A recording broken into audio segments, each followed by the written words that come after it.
Aravind Babu sir നമസ്കാരം. ക്ഷേമ pension നമ്മുടെ നാട്ടിലെ പാവപ്പെട്ടവർക്ക് സർക്കാർ ഏറ്റവും അധികം അവകാശവാദങ്ങൾ ഉന്നയിക്കുന്ന, ഇത് സർക്കാരിൻ്റെ വലിയ നേട്ടമായിട്ട് കാണുന്ന, ഒരുപക്ഷെ നമ്മുടെ ഈ സർക്കാർ അവരുടെ ഭരണത്തിൻ്റെ ഒരു ബേസ്മെൻ്റ് ആയിട്ട് തന്നെ കാണുന്ന ഒരു സംഭവമാണെന്ന് നമുക്ക് വേണമെങ്കിൽ പറയാം. ഈ ക്ഷേമ പെൻഷനിൽ വലിയ രീതിയിലുള്ള തട്ടിപ്പുകൾ ഇപ്പോൾ കണ്ടെത്തിയിട്ടുണ്ട്. ആ തട്ടിപ്പുകൾ കണ്ടെത്തിയതോടുകൂടി നേരത്തെ നമുക്ക് ഈ PSCയിൽ കോപ്പി അടിക്കാൻ പറ്റും എന്നുള്ള രീതി വന്നതോടുകൂടി നമ്മളെല്ലാം ഞെട്ടിപ്പോയല്ലോ. അപ്പോൾ അതുപോലെ വീണ്ടും ഒരു ഞെട്ടലാണ് നമുക്കിവിടെ ഉണ്ടായിരിക്കുന്നത്. ചില ആൾക്കാർ പറയുന്നു എപ്പോഴും ഞെട്ടാൻ ഞങ്ങൾക്ക് വട്ടൊന്നുമില്ല, ഇത് സ്വാഭാവികമായിട്ടും ഈ സർക്കാർ നടക്കുമ്പോൾ സംഭവിക്കുമെന്നാണ്. ഈ നവകേരള സദസ്സ് പോലെയുള്ള സദസ്സുകളൊക്കെ സംഘടിപ്പിച്ച് ഓരോ ഫയലുകളിലും ഓരോ ജീവിതങ്ങളുണ്ടെന്നൊക്കെ പറഞ്ഞ് മുന്നോട്ട് വന്ന സർക്കാർ ഈ ക്ഷേമ പെൻഷനിലുണ്ടായ ഈ തട്ടിപ്പ് അവർ അഡ്രസ്സ് ചെയ്യുന്നില്ല എന്നുള്ള റിപ്പോർട്ടുകൾ ഇപ്പോൾ പുറത്തു വരുന്നുണ്ട്. കാരണം ഇവർ അതിൽ നിന്ന് ഒഴിഞ്ഞു മാറുകയാണ് പല സ്ഥലങ്ങളിലും. ക്ഷേമ പെൻഷൻ 1600 രൂപയാണ് എല്ലാ മാസവും വയോജനങ്ങൾക്ക് കൊടുക്കാമെന്ന് സർക്കാർ പറഞ്ഞിട്ടുള്ളത്. 2 രൂപ സെസ് അടക്കം അതിനുവേണ്ടി നമ്മുടെ കയ്യിൽ നിന്ന് പെട്രോളിൻ്റെ ഭാഗത്ത് നിന്ന് ഊറ്റുന്നുണ്ട് സർക്കാർ. പോരാത്തതിന് ഈ ക്ഷേമ പെൻഷൻ എന്ന് പറയുന്ന ഈ സംവിധാനം ഇപ്പോൾ വാങ്ങിക്കുന്നത് ആരാണെന്നൊക്കെ കേട്ട് കഴിഞ്ഞാൽ സർക്കാർ ജീവനക്കാർ, അത് BMW ഉള്ള വീട്ടിൽ പട്ടിക്ക് മട്ടൻ ബിരിയാണി വെച്ച് കൊടുക്കുന്ന ആൾക്കാരാണ് ക്ഷേമ പെൻഷൻ വാങ്ങിക്കുന്നത് എന്നാണ് അറിയാനായിട്ട് സാധിക്കുന്നത്. അപ്പോൾ 900 കോടി രൂപയാണ് ഒരു മാസം ക്ഷേമ പെൻഷൻ കൊടുക്കാൻ സർക്കാരിന് വേണ്ടത്. പോരാത്തതിന് 27,000 കോടി രൂപ ഒരു വർഷം ക്ഷേമ പെൻഷൻ കൊടുക്കാൻ സർക്കാരിന് വേണം. ഇത് മുഴുവൻ അനർഹരായ ആൾക്കാരുടെ കയ്യിലേക്ക് പോവുകയാണ്. പരാതി പ്രളയമാണ് ഇപ്പോൾ മുഖ്യമന്ത്രിയുടെ മുന്നിലേക്ക് എത്തിക്കൊണ്ടിരിക്കുന്നത്. ഈ ഒരു സാഹചര്യത്തിൽ CPM ഈ പരാതികൾ അഡ്രസ്സ് ചെയ്യാതെ ഒഴിഞ്ഞു മാറുന്നുണ്ടോ? ഈ ഒരു സാഹചര്യം ഇവരെങ്ങനെ നേരിടും? കാരണം ഇവർ പറഞ്ഞിരിക്കുന്നത് തന്നെ, എന്തു പറഞ്ഞാലും ഇവർ പറയുന്നത് ഞങ്ങൾ കൃത്യമായി ക്ഷേമ പെൻഷൻ കൊടുക്കുന്നുണ്ട് എന്നുള്ളതാണ്. അല്ല, നിലവിൽ നമ്മൾ നോക്കിയാൽ ഈ ഭരണരംഗത്തും രാഷ്ട്രീയ രംഗത്തും ഒക്കെ ഇപ്പോൾ രാഷ്ട്രീയ പാർട്ടികൾ മുന്നോട്ട് വെക്കുന്ന ഒരു വെൽഫെയർ സ്റ്റേറ്റിൻ്റെ ഒരു പൊളിറ്റിക്സാണ്. ഇപ്പോൾ അത് ഡൽഹി മുതൽ ഇങ്ങ് കേരളം വരെ നോക്കിയാൽ പല ഫ്രീ ബീസുകൾ എന്ന് നമ്മൾ പറയുന്ന ഒരുപാട് കാര്യങ്ങൾ ക്ഷേമ പ്രവർത്തനങ്ങളുടെ ഒരു മറ പിടിച്ചുകൊണ്ടാണ് ഈ തെരഞ്ഞെടുപ്പ് പ്രവർത്തനങ്ങളെ ഇവർ മുന്നിട്ടിറങ്ങുന്നതും ഈ ഒരുപക്ഷെ ഇലക്ഷനെ തന്നെ ജയിപ്പിക്കുന്നതും. അപ്പോൾ അത്തരമൊരു സംഗതി കൂടിയാണ് ഈ ക്ഷേമ പെൻഷൻ എന്ന് പറയുന്നത്. ക്ഷേമ പെൻഷന് വേറൊരു നിർവചനവും ഉണ്ട്. അതായത് പാവപ്പെട്ടവരൊക്കെ സർക്കാരിൻ്റെ ഭാഗത്തു നിന്നുള്ള ഒരു കൈത്താങ്ങ് എന്ന് പറയുന്ന ഒരു നിർവചനം കൂടി അതിനുണ്ട്. രണ്ടാമത് ഈ സാമ്പത്തികമായി, അതായത് മാർക്കറ്റിലേക്ക് ആൾക്കാരുടെ കയ്യിലേക്ക് പണം നമ്മൾ കൊടുക്കുമ്പോൾ അത് മാർക്കറ്റിലേക്ക് എത്തുകയും അങ്ങനെ മണി ഫ്ലോ ഉണ്ടാകുകയും അപ്പോൾ അതിൻ്റെ ഒരു സാമ്പത്തികമായൊരു ചംക്രമണം ഈ മാർക്കറ്റിനെ ഉണർത്തുന്ന തലത്തിൽ ഇത് നടത്തുകയും ചെയ്യും എന്ന് പറയുന്ന മറ്റൊരു നിർവചനം കൂടി അതിനുണ്ട്.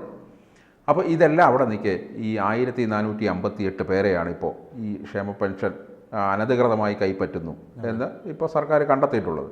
അപ്പോൾ അത് വലിയൊരു അക്ഷന്തവ്യമായ അപരാധം തന്നെയാണ്. കാരണം ഈ പരമദരിദ്രരായ ആൾക്കാർക്ക് കൊടുക്കുന്ന ക്ഷേമ പെൻഷൻ ഇത്തരത്തിൽ തട്ടിച്ചെടുക്കുന്ന കുറേ ഉദ്യോഗസ്ഥരും അല്ലാതെ ഉള്ള ആൾക്കാരും, അതായത് ക്ഷേമ പെൻഷൻ അർഹരല്ലാത്ത, ഇതിന് ചില മാനദണ്ഡങ്ങളുണ്ട്. അപ്പോൾ ആ മാനദണ്ഡങ്ങൾ ഒന്നും പെടാത്ത ആൾക്കാരുടെ കയ്യിലേക്ക് പെൻഷൻ ചെല്ലുകയും അവർ വർഷാവർഷം മാസ്റ്ററിങ് നടത്തി ഈ പെൻഷൻ പുതുക്കി അത് വാങ്ങുകയും ചെയ്യുന്നു എന്ന് പറയുന്നത് വലിയ അക്ഷന്തവ്യമായ അപരാധമാണ്.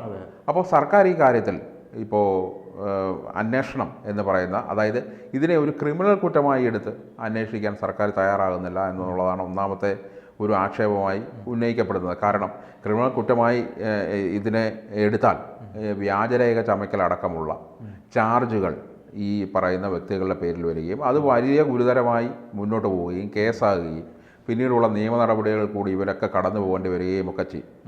അപ്പോൾ നിലവിൽ ഈ ക്ഷേമ പെൻഷന് വേണ്ടി പേര് ചേർക്കുന്ന ആൾക്കാർ, അതായത് പല രാഷ്ട്രീയ പാർട്ടികളുടെയും ഗ്രാമപഞ്ചായത്ത് അംഗങ്ങൾ വഴിയും അല്ലെങ്കിൽ തദ്ദേശ സ്ഥാപന പ്രതിനിധികൾ വഴിയും അല്ലെങ്കിൽ പാർട്ടിയുടെ ഏറ്റവും അടിത്തട്ടിലുള്ള ആൾക്കാർ വഴിയുമാണ് ഈ ക്ഷേമ പെൻഷനിലേക്ക് നമ്മുടെ നാട്ടിൽ സാധാരണയായി ആളുകൾ എത്തിച്ചേരുന്നത്. അപ്പോൾ അങ്ങനെ ഒരു സാഹചര്യം നിലനിൽക്കുന്ന സാഹചര്യത്തിൽ ഇത് കേസായാൽ ഇവരൊക്കെ തന്നെ ഇതിൻ്റെ പ്രതിസ്ഥാനത്ത് വരികയും അതൊക്കെ രാഷ്ട്രീയ പാർട്ടിയുടെ താഴെ തട്ടിലുള്ള പ്രവർത്തനത്തെ ബാധിക്കുകയും ചെയ്യും എന്ന് CPM ഇപ്പോൾ തിരിച്ചറിയുന്നുണ്ട്. അപ്പോൾ അതുകൊണ്ട് തന്നെ ഇതൊരു കേസായി പരിഗണിക്കാതെ ഇവർക്ക്, അതായത് കൊഴുത്ത തുക പലിശ അടക്കം തിരിച്ചു പിടിക്കാനുള്ള ഒരു നടപടികളിലേക്കാണ് സർക്കാർ ഇപ്പോൾ കടന്നിട്ടുള്ളത്. ഇത്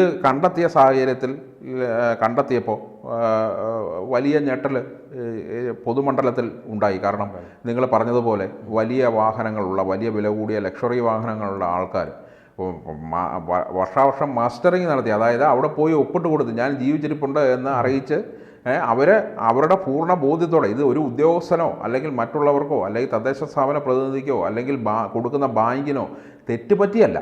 ഇവർ മനഃപൂർവ്വം അവിടെ പോയി ഈ ഒപ്പിട്ട് ഞാൻ ജീവിച്ചിരിപ്പുണ്ട്, ഞാൻ പെൻഷൻ അർഹനാണ് എന്ന് പറഞ്ഞ് ഇവരവിടെ ഒപ്പിട്ട് പോയി പെൻഷൻ കൈപ്പറ്റുന്ന ഒരു രീതിയാണ് നടന്നത്. അത് വലിയ ഒരു അപരാധം തന്നെയാണ്.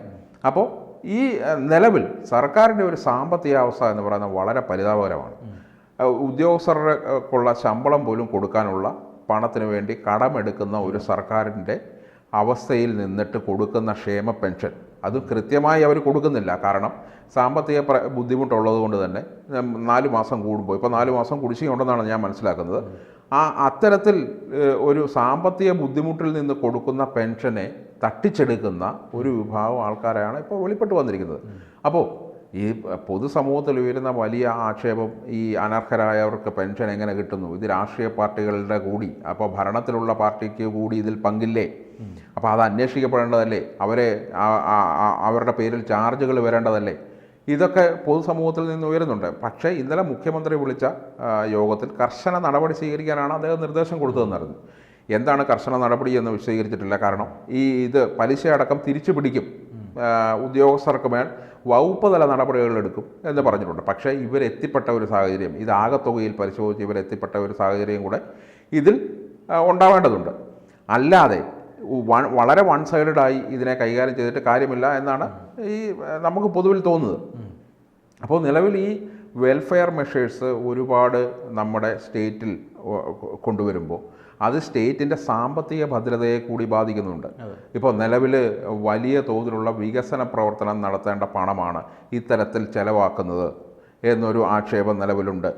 ഇപ്പോൾ കിഫ്ബി വഴി, അതായത് ഓഫ് ബജറ്റ് ബോറോയിങ് നടത്തുന്നു. ഈ ഓഫ് ബജറ്റ് ബോറോയിങ്ങിലൂടെ ലഭിക്കുന്ന പണം കിഫ്ബി എന്ന് പറയുന്ന ഒരു സാമ്പത്തിക സ്ഥാപനത്തിൽ ഇടുകയും അവിടെ നിന്ന് ഈ പ്രോജക്റ്റിനൊക്കെ അനുമതി കൊടുക്കുകയും ചെയ്യുന്ന ഒരു രീതി ഇവിടെ അവലംബിച്ച് വരുന്നുണ്ട്.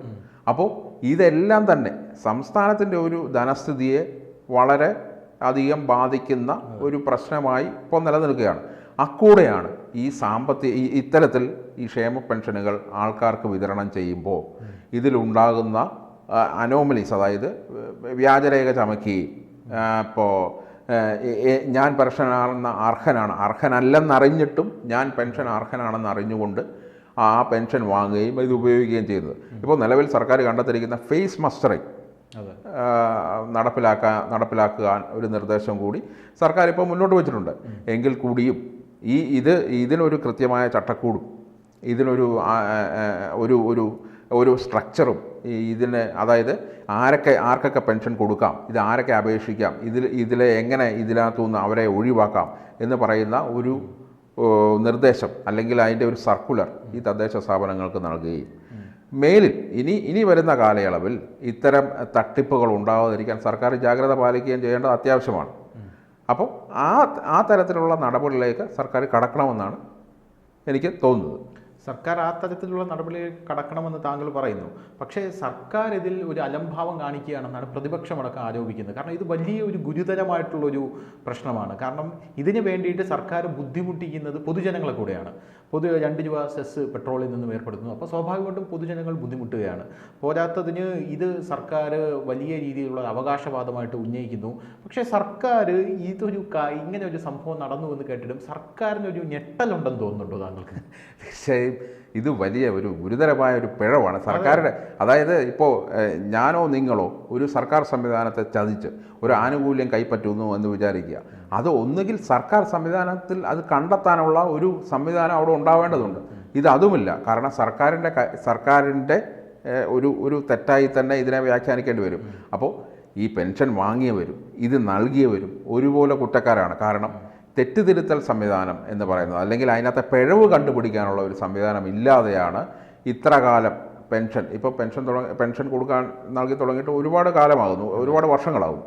അപ്പോൾ ഇത് 2022 CAG കണ്ടെത്തുകയാണ് ഈ പെൻഷൻ ഇങ്ങനെ കൊടുക്കുന്നതിൽ അനോമലീസ് ഉണ്ട്, ഇത് അനർഹരുടെ കയ്യിലേക്ക് പോകുന്നു എന്ന് CAG റിപ്പോർട്ടിൽ എഴുതി വെച്ചിട്ടും 2 വർഷക്കാലം സർക്കാർ അതിൻ്റെ പുറത്ത് അടയിരുന്നു.